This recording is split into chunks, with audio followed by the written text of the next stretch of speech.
మాయా ప్రపంచం. కంటికి కనిపించిన శత్రువు. చేతిలో ఉన్న స్మార్ట్ ఫోనే ఇప్పుడు ఒక మృత్యుపాశంగా మారుతుంది. మొన్నటి వరకు బ్లూ వేల్, నిన్నటి వరకు పబ్జీ, ఇప్పుడు అంతకంటే ప్రమాదకరమైన కొరియన్ ఆన్లైన్ ఛాలెంజెస్ కుటుంబాల్లో విషాదాన్ని నింపుతున్నాయి. కొన్ని dark online games, challenge based games అనే పేరుతో యువతను టార్గెట్ చేస్తున్న నెట్వర్క్లు బయటపడుతున్నాయి.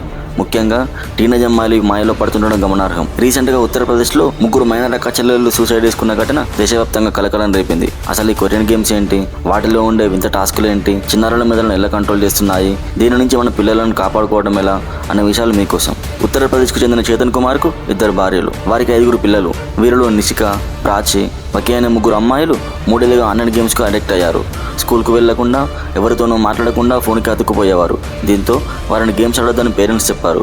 ఒత్తిడికి లోనైన ఈ 3 అక్క చెల్లెళ్ళు తమ అపార్ట్మెంట్ 9th ఫ్లోర్ నుంచి దూకి ఆత్మహత్య చేసుకున్నారు. అయితే కొరియన్ గేమ్స్ కల్చర్కు ప్రభావితమైనట్లు వారి ఇంట్లో దొరికిన నోట్ ద్వారా తెలిసిందని అక్కడ పోలీసులు తెలిపారు. దీంతోనే ఈ విషయం బయటకు వచ్చింది. అంతేకాదు, వారు కొరియాను ఎంతగా ఇష్టపడుతున్నారో 8 పేజీల్లో వివరించడం గమనార్హం.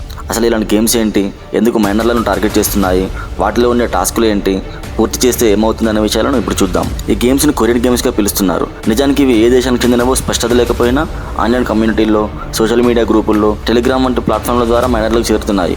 మొదట ఇవి సాధారణ ఛాలెంజ్లు కనిపిస్తాయి. క్రమంగా మానసిక ఒత్తిడిని పెంచే టాస్కులుగా మారతాయి. చివరికి ప్రాణాలకు ముప్పు తెచ్చే దశకు తీసుకెళ్తాయి. ఈ గేమ్స్కు ప్రత్యేక యాప్ ఉండకపోవచ్చు. లింకుల ద్వారా మైనర్లకు చేరుతున్నాయి. ముఖ్యంగా టీనేజర్స్కి ఛాలెంజెస్ కంప్లీట్ చేయడం అంటే ఇష్టం కదా. థ్రిల్ కోసం, ఒత్తిడి నుంచి తప్పించుకోవడానికి ఇలాంటి ఛాలెంజెస్లో చేరే అవకాశం ఉంది.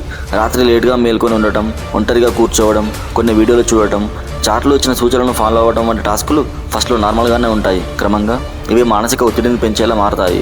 ప్లేయర్ను ఒంటరితనంలోకి నెట్టడం, తల్లిదండ్రుల నుంచి దూరం చేయడం, భయపెట్టే మెసేజ్లు పంపడం, ఇలా మైండ్ కంట్రోల్ చేసే ప్రయత్నం జరుగుతుంది. కొన్ని సందర్భాల్లో ఈ గేమ్ గురించి ఎవరికి చెప్పకూడదు అని ప్లేయర్కు కండిషన్ కూడా పెడతారట.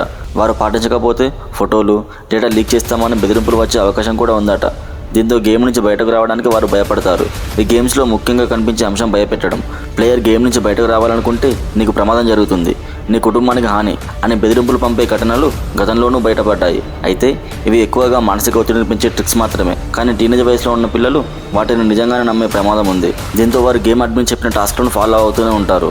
ఇది చివరికి తీవ్రమైన పరిణామాలు దారితీసే అవకాశం ఉంది. ఉత్తరప్రదేశ్ ఘటన దీనికి ఎగ్జాంపుల్. అంతేకాదు, హెచ్చరిక అని కూడా చెప్పవచ్చు. కాబట్టి పిల్లల ప్రవర్తనలో మార్పులు కనిపిస్తే జాగ్రత్తగా గమనించాలి. అప్పుడే ఎలాంటి పరిణామాలకు దారితీయకుండా ఉంటుంది. మీకు ఈ వీడియో నచ్చితే లైక్ చేసి కామెంట్ చేయండి. సబ్స్క్రైబ్ చేయడం మర్చిపోకండి.